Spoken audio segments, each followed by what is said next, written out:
नमस्कार, मैं डॉक्टर राकेश पाठक। मध्य प्रदेश में जैसे जैसे विधानसभा चुनाव की तारीखें पास आती जा रही हैं, वैसे वैसे बीजेपी के अंदर भगदड़ और बगावत तेज होती जा रही है।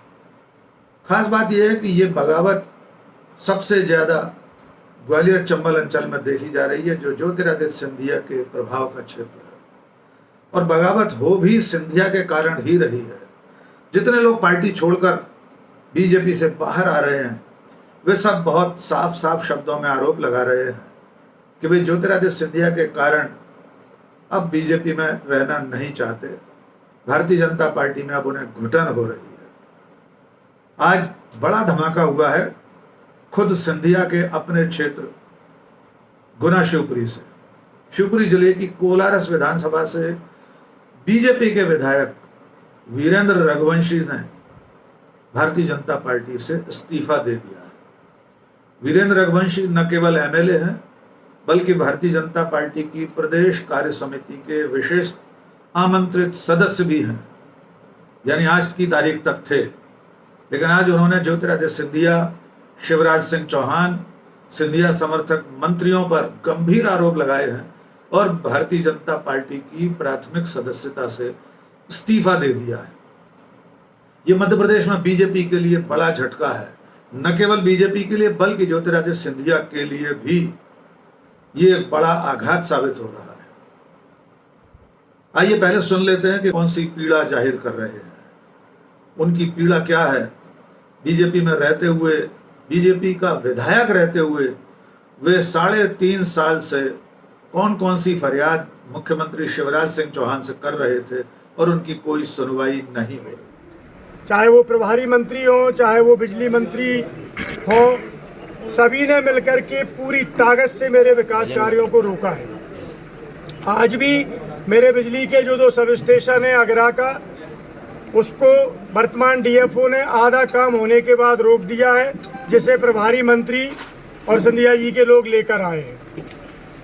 बेड़ौन का बिजली का स्टेशन आप सबको ज्ञात हुआ था कि मुझे भूमि पूजन भी नहीं करने दिया। जब मैंने मुख्यमंत्री जी के प्रवास पर उसका भूमि पूजन कराया, 1 हफ्ते पहले मैंने जब लोकार्पण किया, सारे अधिकारियों को फ़ोन करके मना कर दिया गया। व्यावहारिक रूप से मैंने ठेकेदार से टेंट लगाकर अपने सम्मान को और जनता के सम्मान को बचाया और वहां लोकार्पण किया। अनेक ऐसे उदाहरण मैं दे सकता हूं कि पूरी ताकत से सिंधिया जी के मंत्री और उनके सिपा सालारों ने मेरे विकास कार्य को क्षति पहुंचाई है। यहाँ तक कि 1 नहीं 2-2, 3-3 बार इन 3.5 वर्षों में प्रभारी मंत्री या उनके मंत्रियों में मुझ पर फर्जी एफआईआर कराने की कोशिश की, चाहे वो मेडिकल कॉलेज का प्रकरण हो और चाहे वो अन्य कई प्रकरण हो। तो लगातार मैं अपने सम्मान को कैसे बचा पाया हूँ, राम जी की कृपा से मैं बहुत ज़्यादा आहत हूँ। इन सारी चीज़ों को समय समय पर मैंने, चाहे प्रदेश नेतृत्व भाजपा का हो, माननीय मुख्यमंत्री शिवराज सिंह जी चौहान हो, या जो भी हम नेतृत्व कह सकते हैं, सभी को 3.5 वर्षों में दर्जनों बार इस बात को मैंने कहा। और यहाँ तक 1-1.5 महीने पहले शिवपुरी जिले की कोर कमेटी में संपूर्ण शीर्ष नेतृत्व के सामने मैंने केवल इतना निवेदन किया कि माननीय मुख्यमंत्री जी, 3.5 वर्षों से मैं अपनी पीड़ा, क्षेत्र की जनता की पीड़ा आपके सामने रख रहा हूँ, लेकिन आप किस दबाव में हैं, मुझसे क्या भूल हुई है। पर मुझे लगता है कि शायद मुझसे ये भूल हुई कि मैंने माननीय जयभान सिंह पवैया जी का काम किया लोकसभा में। शायद मुझसे ये भूल हुई कि केपी यादव जी को जिताने में तिल बराबर मेरी सहयोग रहा। अगर ये भूल हुई है तो आगे से ये भूल मैं नहीं करूँगा। लेकिन कृपया करके जनता के विकास कार्यों को मंत्री न रोकें। मंत्री जी से मेरी 5 मिनट आपके साथ बैठक करा दें। ये 3.5 साल में निवेदन करता रहा, लेकिन मेरे व्यस्ततम मुख्यमंत्री जी को मुझे 5 मिनट का समय देने का प्रभारी मंत्री से चर्चा का नहीं मिला और मुझे मजबूरन कोर कमेटी की बैठक में सीएम हाउस पर 1 महीने पहले खड़े होकर, जिससे पार्टी शायद अभद्रता मानती हो, मैं तो नहीं मानता, कि बंद कमरे में अगर विधायक अपने मुख्यमंत्री से बात नहीं कह सकता तो क्या मीडिया के सामने कहेगा। जो मैंने कोलारस विधानसभा में अपनी सेवा के सारे प्रयत्न करने की कोशिश की है, पर जब मुझे लगा कि भारतीय जनता पार्टी में ग्वालियर चंबल में या ग्वालियर गुना लोकसभा में भारतीय जनता पार्टी हमारी बात को सुनना नहीं चाहती है, व्यक्ति विशेष और किसी परिवार के दबाव में मूल भारतीय जनता पार्टी के कार्यकर्ता को यहाँ कोई शरण नहीं मिलने वाली है। तो मुझे लगा कि मुझे अब निश्चित रूप से इस परिवार से पृथक होना चाहिए और इन पीड़ाओं के कारण मैं आज ये निर्णय ले रहा हूँ। प्रमुख कारण यही है। दूसरा कारण है, जैसे मैंने विधानसभा में शिवपुरी जिले के 2 वर्ष से चल रहे 84 करोड़ के घोटाले की बात उठाई विधानसभा प्रश्न के माध्यम से, तो मेरी शायद पार्टी को ठीक नहीं लगा हो, पर मैंने चर्चा की। उस चर्चा में केपी सिंह जी भी बोले, कांग्रेस के विधायक। लेकिन मुझे दुख है कहते हुए उन किसान भाइयों को हौसला और हिम्मत देना चाहता हूं, जिनके 10-10, 20-20 लाख रुपए जमा हैं, जिनके घर में दुर्भाग्य से किसी के कैंसर है, किसी की बच्ची की शादी होना है। लगातार 3 साल प्रयास करने के बाद उस विषय पर भी ना विधानसभा में गंभीरता से लिया गया, ना माननीय मंत्री अरविंद भदौरिया जी सहकारिता मंत्री ने उस विषय को लिया। अनेक बार, दर्जनों बार चर्चा करने के बाद मैं हताश हो गया और आज वो जो गरीब किसान जिसका 10 लाख, 5 लाख, 20 लाख जमा है, उसको 2-2 हजार रुपए एक बार जाने पे मिल रहे हैं। तो इस तरह की अनदेखी करना जन समस्या। सुना कि वीरेंद्र रघुवंशी का कहना है कि वे 3.5 साल से परेशान थे, उनकी कोई सुनवाई नहीं हो रही थी, मुख्यमंत्री नहीं सुन रहे थे, प्रभारी मंत्री, बिजली मंत्री, सिंधिया खेमे के दोनों मंत्रियों पर उन्होंने आरोप लगाए, प्रद्युम्न सिंह तोमर और महेंद्र सिंह सिसोदिया पर। वे यहाँ तक कह रहे हैं कि उनके खिलाफ झूठी एफआईआर उनकी अपनी पार्टी के, उनकी अपनी सरकार के मंत्री लिखवाना चाहते थे। ज्योतिरादित्य सिंधिया के बारे में भी उन्होंने साफ कहा कि वे चूंकि बीजेपी का काम करते रहे थे, यानी वीरेंद्र रघुवंशी खुद 2014 और 2019 में वे भारतीय जनता पार्टी में थे, तो स्वाभाविक है पार्टी का काम करते थे। लेकिन ज्योतिरादित्य सिंधिया की नज़र में बीजेपी का काम करना शायद अपराध रहा होगा, इसलिए वे लगातार उपेक्षित महसूस कर रहे थे, इसलिए आज उन्होंने भारतीय जनता पार्टी छोड़ दी है। लेकिन पार्टी छोड़ने के बाद अब वे कहाँ जाएंगे, ये अभी कयास लगाए जा रहे हैं। समझा जाता है कि वे कांग्रेस ज्वाइन कर सकते हैं, यद्यपि उन्होंने अभी ये कहा है कि अगर वे किसी पार्टी में नहीं भी गए तो जैसे 2003 से अब तक जनसेवा करते रहे हैं वैसे ही जनसेवा करते रहेंगे। ये बयान भी सुनिए। मेरा कोई निर्णय नहीं है, ना मैंने कोई पार्टी का निर्णय लिया है, ना मैंने शिवपुरी विधानसभा का, ना कोलारस विधानसभा का। मेरी किसी से मुलाकात आज तक नहीं है। कांग्रेस के लोग अपेक्षा करते हैं, उम्मीद करते हैं, जगह जगह से खबर करते हैं, ये बात आप तक भी पहुंचती है, मुझ तक भी आती है। ये कहीं पार्टी पे दबाव तो नहीं है? ये कहीं पार्टी पे दबाव तो नहीं है? नहीं, कोई दबाव नहीं है। मैं वीरेंद्र रघुवंशी वजनदारी से कदम उठाता हूं। पार्टी मुझे टिकट देने के लिए कोलारस और शिवपुरी दोनों जगह सर्वे करा चुकी है। आपके पास भी सूत्र रहते हैं, पार्टी से आप जानकारी ले सकते हैं। दोनों जगह मेरा सर्वे में 1 नंबर पर कांग्रेस के कारण बिल्कुल दे रहे हैं। महल प्रताड़ना और महल के साथ आए मंत्रियों के अखंड भ्रष्टाचार से दुखी हो। जानना भी जरूरी है कि आखिर वीरेंद्र रघुवंशी कौन है, उन्होंने राजनीति कब शुरू की थी। तो दरअसल में वीरेंद्र रघुवंशी आज भले ही भारतीय जनता पार्टी से इस्तीफा देकर बाहर आ गए हैं और ज्योतिरादित्य सिंधिया पर आरोप लगाकर ही उन्होंने पार्टी छोड़ी है, लेकिन वास्तव में उनकी राजनीतिक पारी की शुरुआत ज्योतिरादित्य सिंधिया के साथ ही हुई थी। 2003 में वे सिंधिया के साथ कांग्रेस में सक्रिय हुए थे। पहली बार वे शिवपुरी से विधायक बने थे और कांग्रेस के टिकट पर ही बने थे। बाद में वे ज्योतिरादित्य सिंधिया के साथ आगे तालमेल नहीं रख सके और उन्होंने पार्टी छोड़कर, कांग्रेस पार्टी छोड़कर भारतीय जनता पार्टी ज्वाइन कर ली थी। उसके बाद वे 2018 में कोलारस से भारतीय जनता पार्टी के टिकट पर विधायक चुने गए। लेकिन जिन ज्योतिरादित्य सिंधिया के कारण वे कांग्रेस छोड़कर बीजेपी में आए थे, वे सिंधिया भारतीय जनता पार्टी में ही आ गए। तब फिर वीरेंद्र रघुवंशी के लिए बड़ी असहज स्थितियां बनी और पिछले 3.5 साल से वे कितने परेशान थे उनके बयान से आपने सुन लिया। उनके आरोप बहुत गंभीर हैं। न केवल वीरेंद्र रघुवंशी बल्कि उनकी पत्नी, वे भी मीडिया के सामने आकर ये बयान कर रही हैं। वे बता रही हैं कि वीरेंद्र रघुवंशी एक चपरासी का तबादला भी नहीं करवा सकते थे। जिस पार्टी के वे विधायक थे, जिस पार्टी की मध्य प्रदेश में सरकार है, उस पार्टी में रहते हुए, विधायक रहते हुए वे एक चपरासी का भी तबादला नहीं करवा पा रहे थे। और वीरेंद्र रघुवंशी की धर्मपत्नी कह रही हैं कि फिर ऐसी पार्टी में रहने का क्या मतलब था, इसलिए उन्होंने पार्टी छोड़ दी है। सही लिया है कि उनका जो स्वभाव है उस हिसाब से वो इस तरह से राजनीति नहीं कर पाते।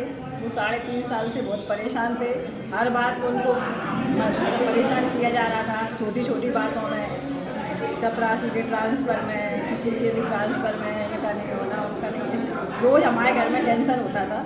ऐसे उनका स्वभाव उस हिसाब से वो इस तरह से राजनीति नहीं कर सकते। जो लोग भ्रष्टाचार करते हैं, बेईमान होते हैं, चालाक होते हैं, वो सब तरह का वो कर लेते हैं बर्दाश्त। सबसे ज़्यादा ये सिंधिया खेमे से आहत रहे। हाँ, सबसे ज़्यादा सिंधिया खेमे से आहत रहे, इसी चक्कर में तो उसी कारण इन्होंने पार्टी छोड़ी थी पहले। उसी कारण छोड़ी, दूसरा कोई कारण नहीं। खास बात यह है कि वीरेंद्र रघुवंशी की इस बगावत के साथ ज्योतिरादित्य सिंधिया का जो भारतीय जनता पार्टी में स्थान है, उनका जो रसूख है, उस पर सवालिया निशान लग रहे हैं।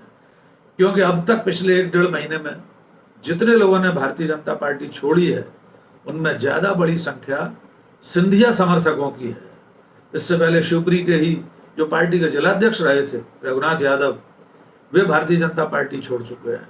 समंदर रावत जो मालवा क्षेत्र से आते हैं, जो वे 1000 गाड़ियों के काफिले के साथ कांग्रेस में शामिल हुए। समंदर भी सिंधिया समर्थक ही माने जाते हैं, घोषित रूप से ज्योतिरादित्य सिंधिया के समर्थक रहे हैं। लेकिन आज का झटका न केवल बीजेपी बल्कि ज्योतिरादित्य सिंधिया के लिए भी जोर का झटका जोर से ही लगा हुआ माना जाएगा, क्योंकि वीरेंद्र रघुवंशी कोई छोटे कार्यकर्ता नहीं है। कांग्रेस से भी विधायक रह चुके हैं, भारतीय जनता पार्टी से भी कल तक आज तक विधायक थे, और अब उन्होंने पार्टी छोड़ दी है। सूत्रों का कहना है कि आने वाले दिनों में कुछ और भारतीय जनता पार्टी के विधायक और बड़े नेता पार्टी छोड़ सकते हैं। लेकिन सिंधिया के खिलाफ ये इस तरह की बगावत खास तौर से ग्वालियर चंबल अंचल में, गुना शिवपुरी में क्यों है, इसकी क्या वजह है, ये जानने की हम कोशिश करते हैं। और हमने बात की वरिष्ठ पत्रकार प्रमोद भार्गव से। शिवपुरी में लगातार बगावत का सिलसिला चल रहा है। वीरेंद्र जी से पहले राकेश गुप्ता, बैजनाथ सिंह यादव, रघुराज सिंह और मूल भाजपाई जितेंद्र जैन गोटू भाजपा को छोड़कर कांग्रेस में शामिल हो चुके हैं और उन सभी ने एक ही तरह के आरोप लगाए हैं कि हम भाजपा में किन्हीं न किन्हीं कारणों से घुटन महसूस कर रहे थे।